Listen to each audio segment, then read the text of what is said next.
Assim como o conceito de texto para a TV é muito amplo, a palavra entrevista sugere uma infinidade de situações.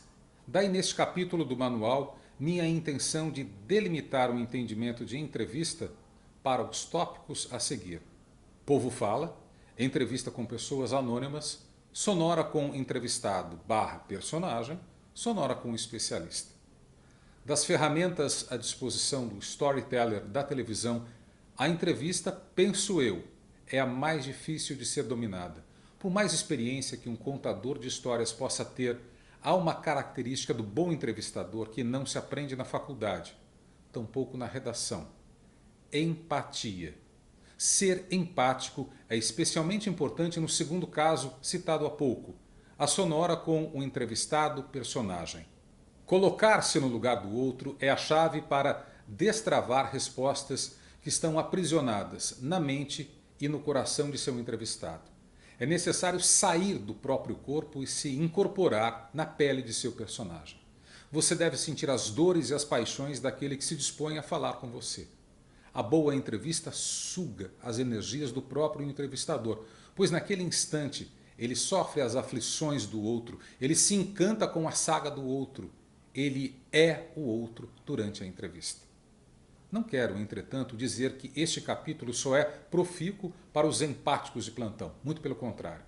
Independentemente do seu temperamento, você pode usar técnicas comprovadas e descritas a seguir que irão transformar sua experiência diante de seus entrevistados. É provável que você passe a escutar o seguinte comentário: nossa, como você dá sorte com o entrevistado! Cansei de ouvir isso nas diferentes redações por onde passei.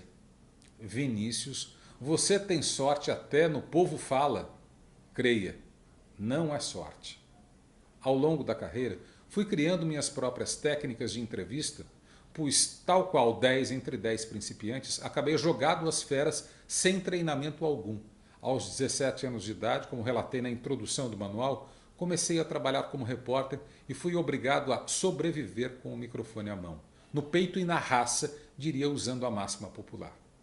A seguir, listo uma série de dicas que serão úteis para os diferentes tipos de entrevista.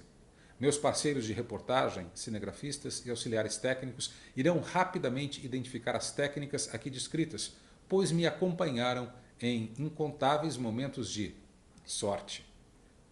O povo fala. Não assuste o entrevistado com o microfone.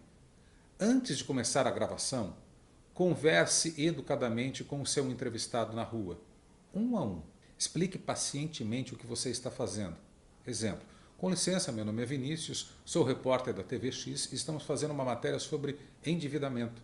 A Serasa divulgou hoje uma pesquisa sobre o número de pessoas endividadas no Brasil. 85% dos brasileiros estão com a corda no pescoço. Você chegou a ver? Pois bem, eu gostaria de fazer uma pergunta. Posso? Eu perco menos de 25 segundos para situar meu entrevistado com gentileza e ainda sem direcionar o microfone à sua boca.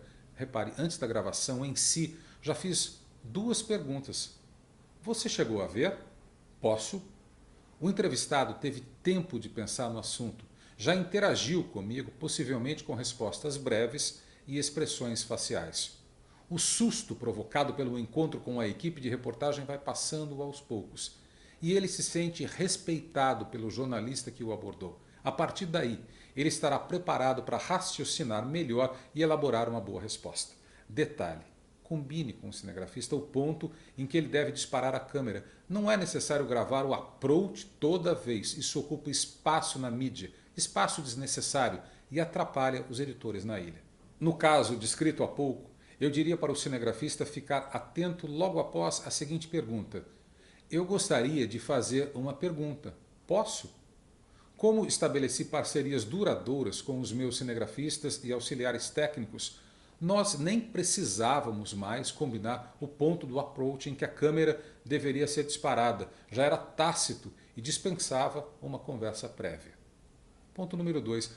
Mantenha o microfone longe da boca em determinadas perguntas. A entrevista, inclusive o povo fala, por vezes, assume os contornos de um bate-papo. Quebra-se a rigidez da sequência pergunta e resposta, e de repente você se vê conversando com o seu entrevistado. Bingo!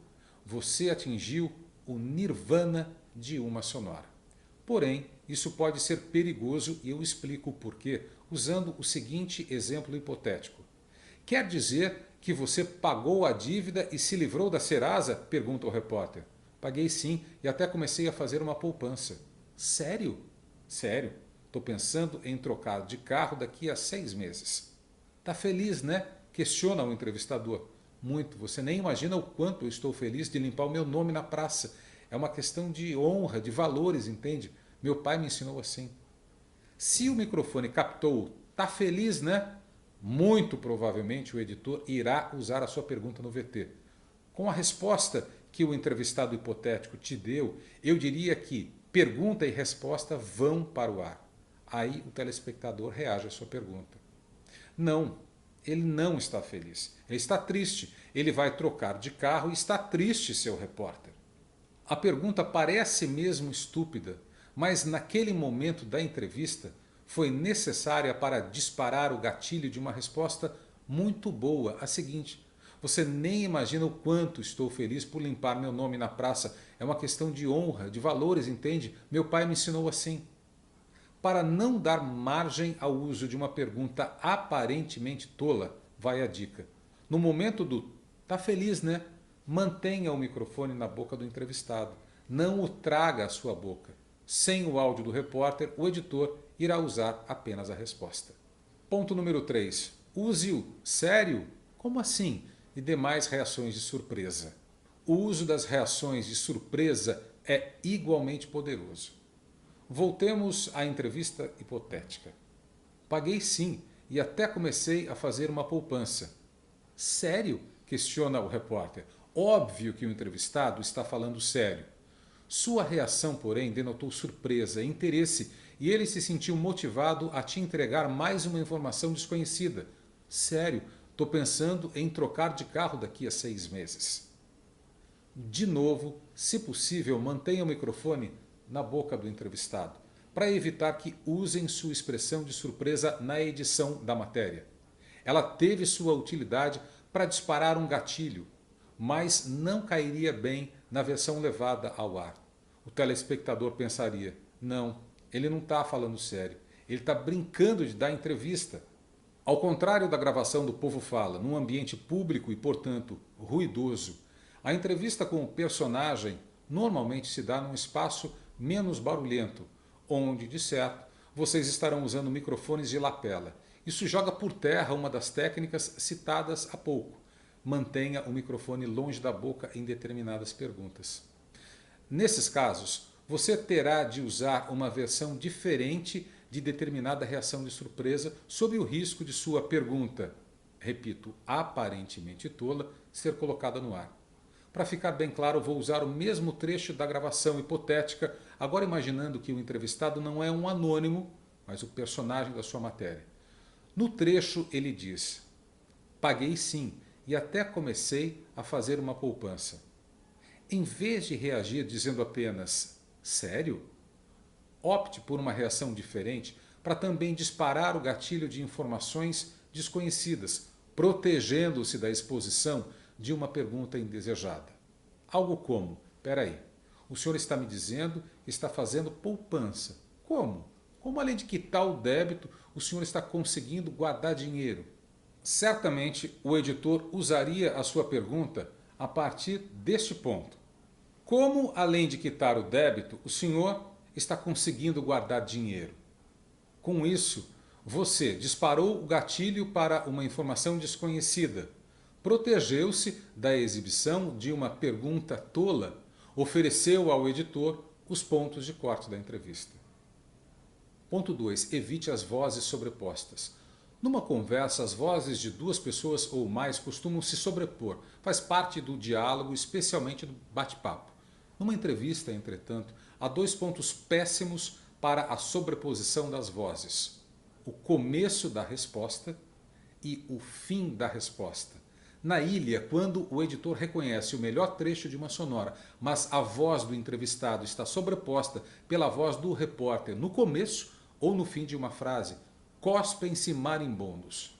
Dentro da resposta, uma eventual sobreposição de vozes não é ruim. Pode até ficar benéfica, denotando naturalidade na conversa. No começo ou no fim, impede o uso daquele determinado trecho, pois fica claro que a fala do repórter foi cortada pela edição. Para evitar que isso aconteça, é preciso ficar muito atento à resposta do entrevistado. Se você identificar que a sua voz na pergunta ou num eventual comentário ficou sobreposta à dele, reinicie imediatamente aquele trecho da sonora de forma elegante e sem que o próprio entrevistado perceba o porquê do reinício. Assim terminamos a primeira parte do capítulo 4 do nosso manual. No próximo vídeo, a segunda parte deste mesmo capítulo. Até lá!